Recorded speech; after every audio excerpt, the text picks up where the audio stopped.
আসসালামু আলাইকুম everyone, welcome to my channel enjoy life. আশা করি আপনারা সবাই অনেক ভালো আছেন। রমজান স্পেশাল আজকে খুব দারুণ একটা রেসিপি আপনাদের দেখাবো।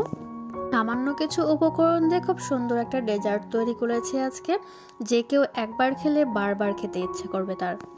রমজানের সময় ইফতারিতে যদি এরকম একটা হেলদি ডেজার্ট থাকে তাহলে তো আর কোনো কথাই নেই। এই ডেজার্টটা যতটা হেলদি ততটাই মজার। আমি বানানোর সময় একবারও বুঝতে পারিনি যে এতটা মজার হবে এই ডেজার্টটা। চলুন তবে কথা না বাড়িয়ে শুরু করি ডেজার্ট রান্না। এই সুস্বাদু হেলদি ডেজার্টটা তৈরি করার জন্য ফার্স্টেই আমি নিয়ে নিচ্ছি 1.5 কাপ মতো দুধ। আমি অল্প করে তৈরি করছি, এই জন্য এতটুকু পরিমাণে দুধ নিয়েছি। আপনারা চাইলে কমিয়ে বা বাড়িয়ে নিতে পারেন। দুধটা আমি কিছু সময় জাল করব। খুব ভালো করে বলক চলে এসেছে। বলক আসার পরে আমি অ্যাড করে দিচ্ছি পাউডার মিল্ক। এখানে 2 টেবিল চামচের মতো পাউডার মিল্ক রয়েছে। পাউডার মিল্ক দেওয়ার পরে খুব ভালো করে দুধের সঙ্গে মিশিয়ে দিতে হবে। পাউডার মিল্কটা দেওয়ার সময় খেয়াল রাখবেন যাতে দলা বেঁধে না যায়। এভাবে বারবার নাড়াচাড়া করে দিতে হবে। এ পর্যায়ে অ্যাড করে দিতে হবে পরিমাণ মতো চিনি। চিনিটা আপনাদের স্বাদ মতো দিয়ে দেবেন, যে যেরকম মিষ্টি খেতে পছন্দ করেন তেমনই দিয়ে দেবেন।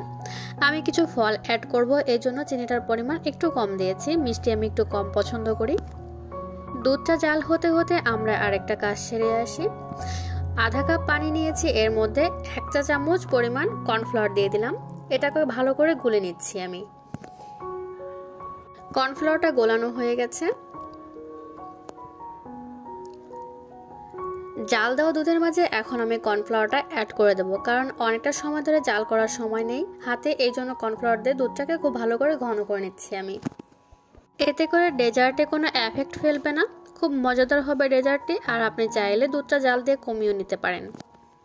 কর্নফ্লাওয়ার দেওয়ার পরে খুব বেশি সময় জাল করতে হবে না, অল্প কিছু সময় জাল করলে দেখা যাবে যে দুধটা ঘন হতে শুরু করেছে।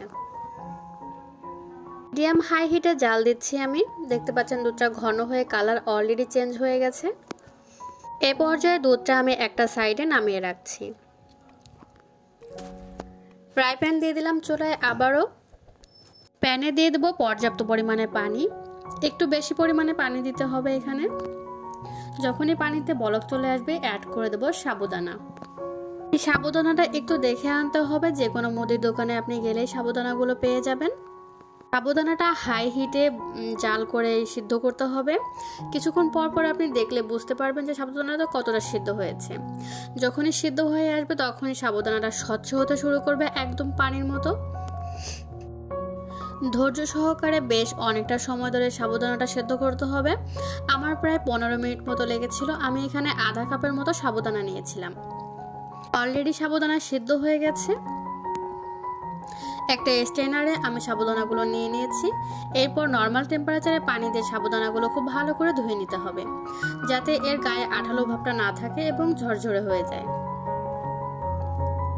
ঠিক এরকম দেখুন, হাতের সঙ্গে নিলে একদমই লাগছে না, ঝরঝরা হয়ে গেছে। এরকম পর্যায়ে আনতে হবে।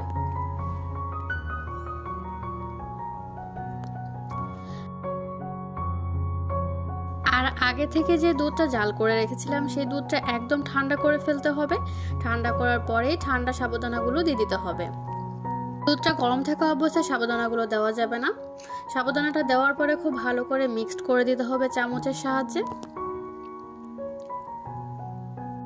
এরপর এখানে অ্যাড করে দিচ্ছি কমলালেবু স্লাইস, দিচ্ছি পেয়ারা স্লাইস এবং কলা স্লাইস করে দিয়ে দিচ্ছি আমি।